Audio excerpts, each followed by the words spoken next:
Voilà, donc on va corriger cette partie 2 de ce sujet central PSI qui portait sur la thermodynamique, les machines thermiques, pompe à chaleur, réfrigérateur. Donc dans la première partie, on a étudié la pompe à chaleur sans tenir compte vraiment de l'écoulement du fluide dans la machine. Et là vraiment, c'est un sujet de synthèse qui résume tout ce qu'il faut savoir sur l'utilisation du premier principe dit industriel, c'est-à-dire avec des fluides en écoulement et puis avec surtout le fait de dessiner un cycle dans le diagramme dit des frigoristes, donc diagramme anthropique, donc c'était un sujet TSI mais qui s'applique tout à fait maintenant à toutes les filières PCMP, PSI.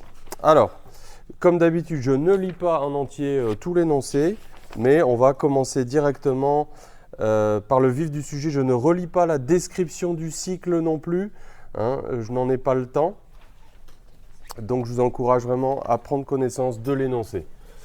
Donc question 2A1, donc on nous avait décrit tout un cycle, donc il y a comme d'habitude un compresseur, un condenseur, un détendeur, un évaporateur.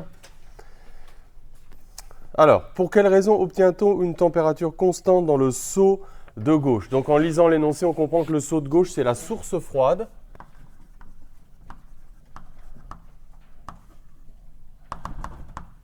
Et on nous avait expliqué qu'il pouvait y avoir un changement d'état dans la première partie sur cette source froide. Donc en fait, on atteint une température constante. Pourquoi? C'est parce qu'on a une solidification qui va s'opérer, donc de la glace qui va se former dans la source froide.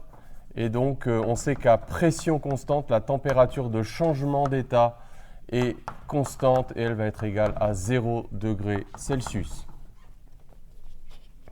Donc ça, on le voit aussi sur le diagramme avec le relevé de température. On voit la température de la source froide qui descend. Elle est d'abord liquide jusqu'à devenir égale à 0 degré Celsius. Question 2A2. J'écris pas non plus tout au tableau, comme d'habitude là aussi. Pour quelle raison a-t-on une double graduation pression relative et température θ sur les manomètres? Donc on nous avait expliqué dans la première partie que les manomètres qui indiquent donc la pression de chaque partie du système, ils sont en pression relative, c'est-à-dire qu'il faut leur rajouter la pression atmosphérique pour avoir la pression réelle. Et aussi, donc, on nous explique que ces mêmes manomètres font en même temps thermomètre, donc on a les deux. Alors pourquoi? C'est parce qu'on veut pouvoir lire simultanément la pression et la température. Par exemple, pour un palier de changement d'état, vérifier que à la pression atmosphérique, la température de changement d'état, c'est 0 degré Celsius. Donc on veut pouvoir lire les deux simultanément, tout simplement. Il ne faut pas chercher de réponse très compliquée à cette question. C'est pour contrôler les deux. Mais il faudra rajouter la pression atmosphérique. Alors, on va rentrer maintenant dans le vif du sujet. Donc, question 2A3. Donc, on considère une machine présentant une entrée et une sortie dans laquelle un fluide est en écoulement permanent unidirectionnel. Établir le premier principe sous la forme, donc c'est ce qu'on appelle le premier principe sous la forme industrielle, ce que j'appelle aussi parfois dans mon petit jargon la formule bazooka. Alors, il y a donc... vous auriez été déçus si je ne l'avais pas dit. Il y a la formule massique et il y a la formule puissance. D'accord? Donc, on se rappelle un petit peu la signification de cette formule. Donc, quand on a un élément d'une machine, ça peut être un compresseur, un détendeur, un évaporateur, etc., qui se comporte comme un système ouvert, puisqu'il y a dans ce système entrée, alors je vais mettre une section amont, une section aval. Donc, il y a entrée et sortie de matière. Chaque kilogramme échange avec la machine algébriquement donc ce travail qu'on appelle parfois le travail indiqué ou le travail utile. Je vous rappelle qu'il est dû aux pièces mobiles, donc il n'existe que s'il y a des pièces mobiles dans cette partie-là. Donc ça c'est la version massique de ce bilan d'énergie, premier principe industriel. Et on se souvient que si on multiplie tout par le débit massique, alors on obtient la version puissance de cette même relation, de ce même principe. Donc là, on aura la puissance mécanique utile. Attention, elle est algébrisée de la même manière que W, U et Q sont algébrisés vis-à-vis du système, positif s'ils sont reçus, négatif s'ils sont cédés. Donc les puissances aussi sont algébrisées. Donc ça, c'est la version puissance. Ça, c'est la version massique. Et nous, on nous demandait laquelle? La version massique. Alors évidemment, vous savez bien que quand on fait le cours pendant l'année, ce truc-là, pour bien le comprendre, on le détaille et on prend beaucoup de temps. Mais ce que j'aimerais vous montrer, c'est que le jour du concours, et ça tombe tout le temps au concours, il faut être capable de le faire, allez, en 10 minutes. Hein, mais il faut donner les informations importantes. Alors, quelles sont les informations importantes qui sont indispensables pour l'examinateur? Moi, je dirais qu'il y en a principalement deux. La première, c'est la définition du système auquel vous allez appliquer le premier principe de la thermodynamique, c'est-à-dire bien expliquer l'histoire. Il y a un volume de contrôle, comme dans tous les bilans d'énergie ou les bilans de quantité de mouvement. Il y a un volume de contrôle qui délimite un système ouvert, mais ce n'est pas à lui qu'on applique le premier principe, c'est au système fermé. Donc, il faut bien expliquer comment on ferme le système. Ça, c'est la première chose. Et la deuxième chose, c'est pourquoi ici, c'est l'enthalpie et pourquoi ce n'est pas l'énergie interne. Et vous le savez, pourquoi? C'est parce qu'en fait, on a fait passer les travaux des forces de pression de la droite vers la gauche. Voilà les deux points importants qui doivent à tout prix sortir de votre démo. Et si ça sort, tout de suite, l'examinateur, il voit que vous avez compris, même si la démonstration est un peu rapide. D'accord? Donc, on fait ça.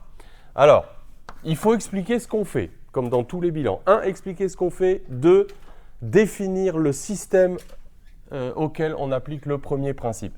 Donc, qu'est-ce qu'on fait? Donc, on applique le premier principe de la thermo. Il faut l'écrire en toutes lettres parce que sinon l'examinateur, il ne sait pas ce qu'on fait. À un système fermé pendant un intervalle de temps dt, on pourrait dire entre t et t plus dt. Et il faut définir le système fermé. Donc, il faut expliquer que, voilà, on a défini ce qu'on appelle un système ouvert. Donc, on ne met pas d'étoile, on utilise les notations habituelles. Ça, c'est le système ouvert, le volume de contrôle, hein, avec entrée et sortie de matière. Je ne peux pas appliquer le premier principe à ce système. Qu'est-ce qu'il faut que je fasse? Il faut que je rajoute à l'entrée la petite masse dm entrante. Donc, le système fermé, il est constitué de l'union du système ouvert et de cette masse entrante. Et je fais le dessin du système à l'instant T plus dt. N'oubliez pas, on ne peut pas faire un seul dessin parce que sinon, on ne comprend pas que c'est à deux instants différents, c'est ambigu. Je préfère deux dessins. Donc, la masse sortante, et on explique que le système fermé à T plus dt, c'est le système ouvert plus la masse sortante. Donc, on a suivi un système fermé dans son mouvement. Si vous ne définissez pas le système, vous avez beau remplir des pages de calcul, votre démo n'aura aucune valeur. Si vous faites un bilan de quantité de mouvement et que vous n'avez pas dit ce que vous faites, j'applique le théorème du centre d'inertie à ce système fermé pendant dt et je définis le système. Si vous ne faites pas ça, je vous assure, vous pouvez remplir des pages de calcul, trouver la bonne réponse, c'est 0. L'examinateur, il ne peut pas comprendre ce que vous faites si vous ne lui expliquez pas. Hein. J'insiste là-dessus parce que, croyez-moi, voilà, c'est ce qu'on voit tout le temps, des gens qui se lancent tête baissée dans des écritures, mais ils n'expliquent pas ce qu'ils font. Alors, ça ne sert à rien. Maintenant qu'on a défini ça, ça va aller très vite. Hein, ça va aller très vite. Donc, on applique le premier principe de la thermo, et c'est là qu'on peut être peut-être un peu plus rapide. Donc, la variation, alors on met une étoile hein, pour bien montrer que c'est le premier principe. Donc, c'est le travail. Alors là, vous pouvez tout de suite peut-être séparer le travail des forces de pression, et comme on est sous forme élémentaire, on va mettre un petit delta, le travail utile, et puis le transfert thermique. Remarquez bien, au niveau des notations, je n'ai pas encore mis de minuscules. Pourquoi? Parce que les minuscules, c'est pour les grandeurs qui sont des grandeurs massiques. Je n'ai pas encore divisé par la masse dm. Alors c'est là qu'on peut quand même être un peu plus rapide. Pourquoi? Parce que généralement, ce qu'on fait, c'est qu'on détaille l'énergie interne à l'instant T plus dt, c'est celle du système ouvert plus celle de la petite masse. On fait la soustraction, on utilise la stationnarité. C'est à ce stade-là que vous pouvez éventuellement être un peu plus rapide parce que le jour du concours, voilà, il y a quand même aussi une question d'efficacité. Donc par conservation du débit massique, la masse DMS, c'est la masse DME, c'est la masse DM, il faut quand même l'écrire. Donc on aura US moins UE. Donc là maintenant vous utilisez les grandeurs massiques. Donc pour des grandeurs massiques, vous utilisez les lettres minuscules. D'accord? Plus donc 1/2 de, allez on peut même faire luxe avec la variation d'énergie cinétique. Ne mettez pas la lettre petit v parce que ça c'est ambigu. On ne sait pas si c'est un volume massique ou si c'est... Donc on utilise souvent la lettre petit c. Hein? Et puis on aura aussi G, donc ZS moins Z2. Donc là tout ça ce sont les variations des grandeurs massiques entre l'entrée et la sortie. Pareil pour les travaux des forces de pression, on ne va pas avoir le temps non plus de détailler énormément, de faire apparaître les forces de pression qui agissent sur la section avec le déplacement. Vous vous souvenez, on avait expliqué tout ça. Donc là, simplement, on va dire que le travail en amont, c'est un travail moteur, hein, parce qu'on voit que la force de pression qui agit toujours vers l'intérieur du système va repousser ça, et donc le déplacement il est dans le même sens que la force. N'utilisez pas les formules intégrales de moins PdV, je ne sais pas quoi, ici ça ne veut rien dire. Hein, c'est un travail de force de pression sur un petit déplacement, donc ça va être positif en amont. Donc P entrée, petit VE entrée fois DM. Donc ça, c'est le volume de la petite tranche. Et V, là, c'est le volume massique. Si vous ne voulez pas d'ambiguïté, vous dites que VE, c'est aussi 1 sur ρ, hein, ou on peut le laisser comme ça. Et puis, donc en aval, par contre, le travail est un travail négatif, parce que la force de pression est vers l'intérieur, mais le déplacement, il est dans l'autre sens. Hein, c'est de là que viennent les différents signes. Et les masses sont égales, DME égale DMS. Il y aura le travail utile, ou indiqué. Donc là, vous pouvez multiplier le travail massique par la petite masse, le transfert thermique massique par la petite masse. Vous voyez, donc attention aux notations. Et ça y est, là, vous avez pratiquement terminé la démo. Et votre examinateur, il a vu que vous aviez tout bien parce qu'il a vu que vous avez défini le système, il a vu comment vous faisiez, il n'y a pas d'arnaque. Hein, et c'est rapide, c'est efficace, c'est ce qu'il nous faut. Donc ça va faire US plus PSVS, donc là vous faites bien apparaître l'enthalpie en montrant que ça passe de l'autre côté et que vous avez les bons signes. Voilà, ça c'est l'enthalpie massique, plus delta de petit EC, plus delta de petit EP. J'ai divisé par la masse DM, il ne me reste plus que le travail utile ou indiqué. Et petit q, voilà, donc on a exactement ce qu'il nous faut. Hein. Delta de H plus petit EC plus petit EP égale W plus Q. Allez, combien de temps ça nous a pris?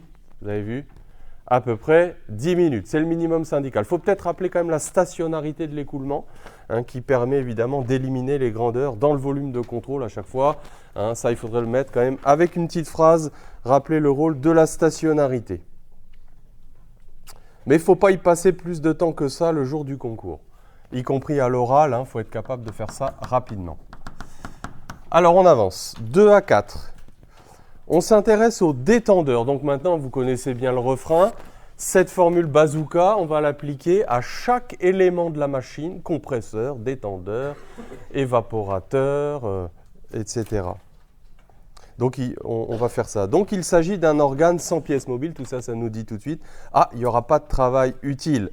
La détente est supposée adiabatique. Ah, alors généralement... qu'est-ce qu'on nous demande? On nous demande souvent le nom de cette détente, ce n'est pas demandé ici, c'est la détente de Joule Kelvin ou de Joule Thomson, bien évidemment. Et je vous rappelle que l'expression sur la détente de Joule Thomson de Joule Kelvin, vous pouvez la voir comme un sous-produit de cette formule plus générale, sachant que dans le cours de première année, souvent on la démontre à part. Hein, mais maintenant, vous pouvez la voir comme un sous-produit de cette formule-là. Donc une détente isenthalpique, alors j'imagine que c'est ce qui nous est demandé. Donc petit a, quel argument permet de justifier la diabaticité de la transformation dans le détendeur? C'est toujours le fait que les transformations sont rapides, donc les transferts thermiques n'ont pas le temps de s'effectuer, j'écris pas ça au tableau.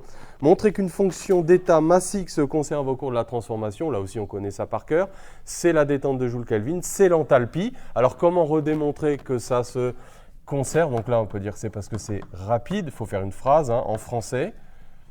Et attention, quand vous faites des phrases dans la rédaction, ne partez jamais du principe que ne faites pas un morceau de phrase, c'est-à-dire que vous reprenez l'intitulé, hein, on peut considérer que la transformation est adiabatique car machin. Mettez pas juste car c'est rapide, hein, vous voyez. Non, il faut que l'examinateur, rien qu'en lisant votre phrase, il n'ait pas à retourner à l'énoncé.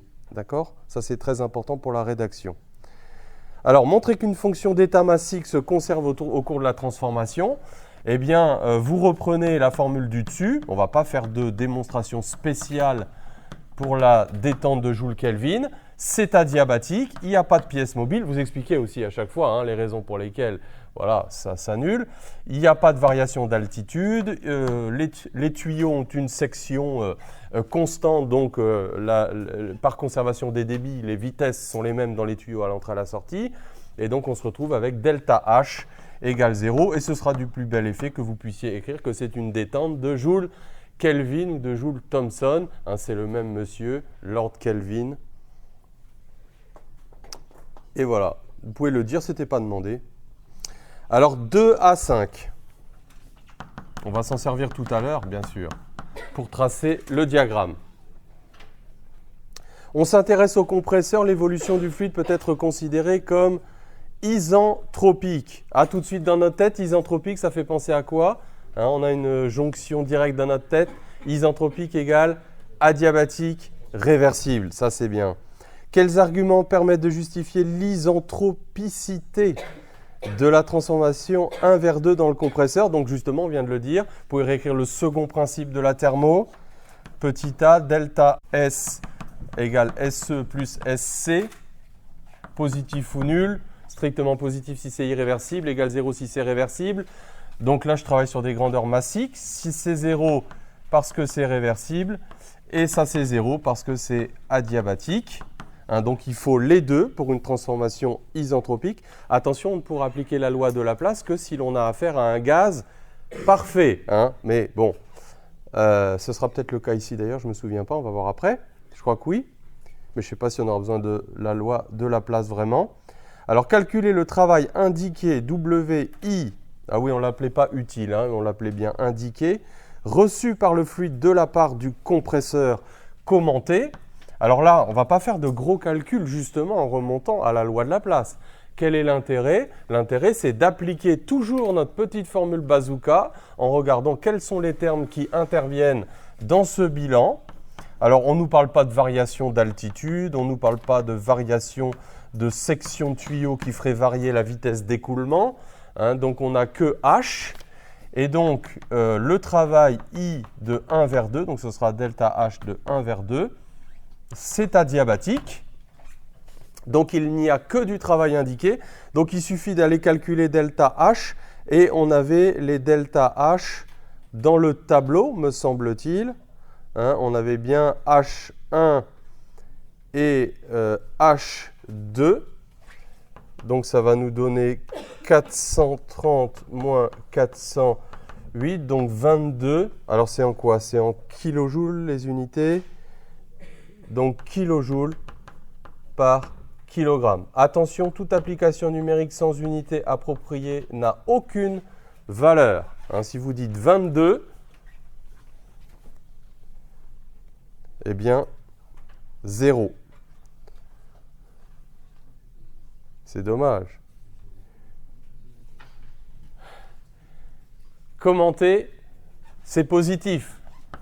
Ah, oui, c'est ça qu'on attend dans le commentaire. Hein. C'est pas c'est beaucoup, c'est pas beaucoup, mais c'est surtout le signe. Hein. Donc effectivement, c'est reçu par le fluide dans le compresseur, donc c'est positif. Allez, le cœur du truc, c'est le diagramme enthalpique. J'étais presque tenté de dessiner le diagramme avant de me lancer dans toute cette résolution pour déjà avoir une vue d'ensemble. Ce n'était pas vraiment utile, mais on va maintenant s'occuper du diagramme. Alors, diagramme enthalpique. On considère un diagramme enthalpique ou diagramme des frigoristes fourni sur le document réponse. Donc, vous l'avez. Alors, malheureusement, sur la photocopie que j'ai faite, on n'a pas la page entière, donc, mais il y avait tellement d'infos dans le texte qu'on pourra quand même le dessiner rien qu'avec ça. J'ai vu des énoncés qui nous font dessiner des cycles avec beaucoup moins d'informations que celui-là. Celui-là, il était vraiment sympa parce que vous pouviez recouper les informations dans tous les sens. C'était impossible de se tromper.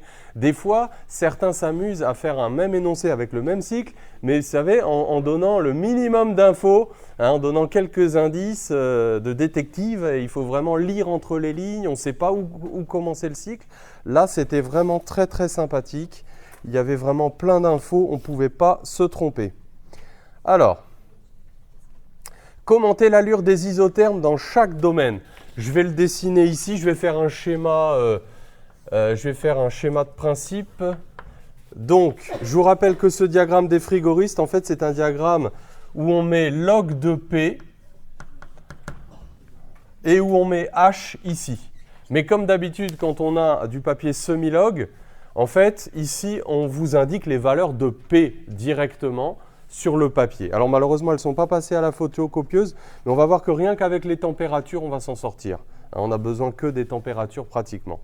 Donc vous avez la courbe de saturation. Voilà, hop. Donc on sait qu'ici on a liquide, ici on a liquide plus vapeur, et ici on a vapeur. Donc pour l'instant, on nous demande simplement de commenter l'allure des isothermes. Alors je vais mettre l'isotherme à 0 degré Celsius parce qu'elle va apparaître tout à l'heure. Regardez, vous avez un petit coin comme ça et c'est écrit 0. Vous le voyez ça? 0. Alors qu'est-ce que ça veut dire ça? Mais ça c'est l'isotherme à 0 degré. Alors ça veut dire qu'elle est comment cette isotherme? Dans la zone liquide, elle est verticale. C'est le prolongement de ce petit coin. Et dans la zone diphasée, elle est horizontale. Donc déjà, est-ce qu'on peut justifier ces allures-là? Très simple, c'est des questions qui reviennent tout le temps. Donc dans la phase liquide, pourquoi peut-on considérer que les isenthalpiques sont des isothermes? Est-ce que vous vous souvenez du modèle pour une phase condensée, d'ailleurs que ce soit liquide ou solide, hein? Donc ici on a du liquide, on a dH qui est égal à C dt. Donc H, c'est C fois T plus une constante. Donc ça veut dire que comme on est avec un diagramme ici isenthalpique, les isenthalpiques sont aussi des isothermes quand on est dans la zone liquide pure. Hein, c'est l'hypothèse de la phase condensée incompressible, indilatable. Hein, donc voilà, une verticale. Ensuite, très important, c'est l'allure ici de ce plateau. Alors là, vous pouvez multiplier votre note par 2 ou la diviser par 2 suivant les infos que vous donnez. Pourquoi a-t-on un plateau ici? Alors un plateau, ça veut dire quoi? Ça veut dire que c'est aussi une isobare, parce que on a log de P en fonction de H. Donc si j'ai un plateau, ça veut dire aussi que log de P, donc P est une constante. Donc pourquoi est-ce que les isothermes sont aussi les isobares? Et ça, il faut l'expliquer très exactement. C'est la notion de variance. Ah, si vous dites ça, ça va être le jackpot. Le système, il est diphasique. Donc, il est ici, on travaille pour un corps pur, il est monovariant. Ça veut dire que le changement d'état, il va se faire à pression et température fixée, les deux en même temps. Ainsi, la pression d'équilibre est fixée, la température de changement d'état est fixée. C'est ce qui explique pourquoi à pression atmosphérique, la température de changement d'état solide-liquide, c'est 0 degré Celsius ou 100 degrés Celsius, tant que coexistent le liquide et la vapeur. Donc, parler de la variance, le système est diphasique, il est monovariant, à P fixé, T fixé, à T fixé, P fixé. Ça marche dans les deux sens. Pression de vapeur saturante à la température T. Et maintenant, on regarde un peu l'allure des isothermes ici. Alors, je ne sais pas si vous avez vu, c'était un peu comme ça. Alors là, un peu plus difficile à expliquer peut-être. Ce ne sont pas rigoureusement des verticales. Qu'est-ce que ça nous indique? Si les isothermes ne sont pas rigoureusement des verticales dans tout le domaine, puisque là c'est de la vapeur sèche, hein, ce qu'on appelle la vapeur sèche, cela signifie qu'on n'a pas affaire rigoureusement à un gaz parfait, mais à un gaz réel, puisque la deuxième loi de Joule nous dit que normalement, pour un gaz parfait, l'enthalpie est directement en fonction de la température dH égale Cp dt. Donc, regardez, ici, on n'a pas trop à faire un gaz parfait, mais plus on s'éloigne du point critique et plus on va dans les basses pressions, on sait bien que le modèle du gaz parfait est d'autant plus vérifier que le gaz est dilué, que les interactions entre les molécules peuvent être vérifiées. Donc ce qu'il faut bien remarquer, hein, c'est le caractère un peu vertical ici de toutes ces isothermes dans les basses pressions. Et le fait qu'au contraire, quand on est près du point critique, eh bien, alors ça n'est plus vrai. On ne peut plus faire l'hypothèse d'un gaz parfait. Je n'écris pas tout ça au tableau, bien entendu, hein, mais ce sont des questions qualitatives qui reviennent tout le temps.